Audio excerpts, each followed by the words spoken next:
பக்கத்துல இருந்தவர் கையில பாக்க போட்டு தட்டி இருக்காரு. அடுத்த செகண்ட் அங்க இருந்தவங்க எல்லாம் கை தட்ட ஆரம்பிச்சிட்டாங்க.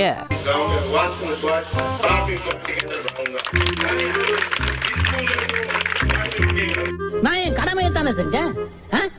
அதுக்கு எதுக்கு பாராட்டு விழா? ஒரு டிராக்டர் பள்ளத்துல விழுந்துடுச்சுன்னு அதை இன்னொரு டிராக்டரை வச்சு இழுத்திருக்காங்க. அது வந்துச்சான்னு நீங்களே பாருங்க.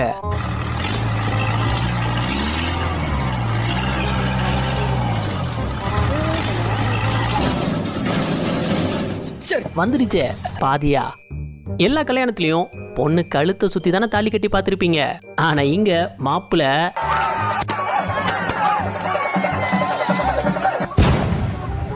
நான் அப்படியே ஷாக் ஆயிட்டேன். தாலிய சும்மாவே கட்டிட்டாரு. அடப்பாவி.